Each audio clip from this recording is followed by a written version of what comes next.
left.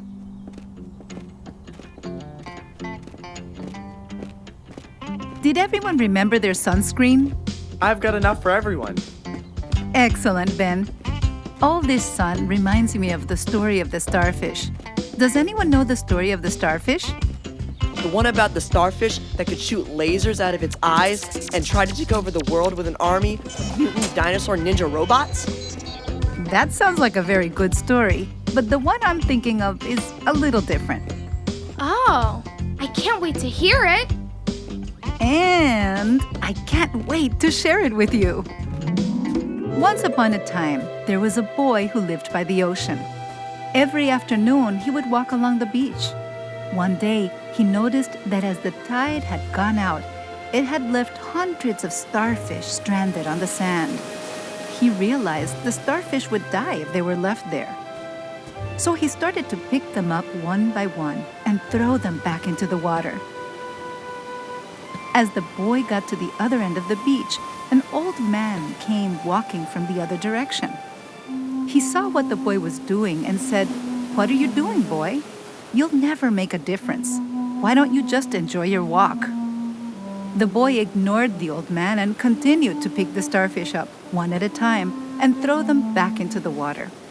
But as the old man got closer, he came up to the boy and said, "You're wasting your time, boy. There are hundreds of them, maybe thousands, and there will be more tomorrow. You'll never make a difference."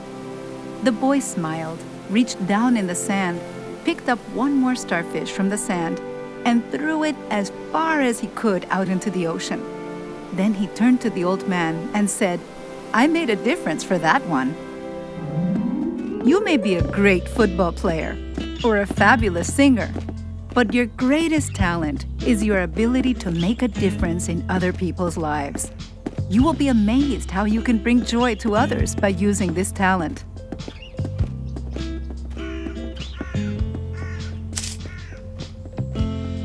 As disciples of Jesus, we should always be looking for ways to make a difference in other people's lives. This is one of the ways we live out the mission that God has given us to bring His love to the world. Sister Rosa, sometimes I feel like I'm not the type of person who can make a real difference. Do you ever feel that way? I do. That's why I like the story of the boy and the starfish so much. Everyone feels discouraged from time to time. And just like the old man in the story, there will be people who try to discourage you. But the Holy Spirit is constantly encouraging you, saying, "You can do it. You're amazing. You can make a difference. You've got what it takes."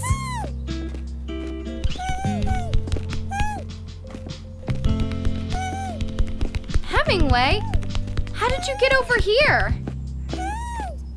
There will be times when you cannot do everything. For example, there are millions of hungry people in the world. You cannot feed them all, but you might be able to help feed one. Just like in the story? Exactly. Don't let what you can't do interfere with what you can do. Do your little bit. If everyone does their own little bit, we will change the world. I know I've been keeping it a secret, but today you will be helping to make a very special impact in someone's life. Do you all know Mr. Fitzgerald from St. Francis Parish? He sits behind us most Sundays, and he always says hello before Mass.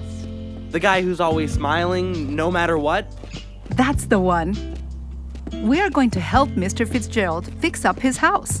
He lives alone and has a hard time getting around these days. But that's where we come in. We can make a real difference. And the really cool part is, individually, we couldn't really help. But together, now that's a whole different story. And it's not just us who is helping. Right, sister? Great point, Sarah. Jesus has also given Himself to you in the Eucharist so that He could send you out into the world on a mission. There is a song we sing at church sometimes that perfectly summarizes this mission. Do you all remember that song? It is called "Go Make a Difference." Oh, sister, can we sing it? Pretty please? Of course, dear. Get us started. Go make a difference. We can make a difference. Go make a difference in the world. Go make a difference. difference. You can make a difference. Go make a difference in the world.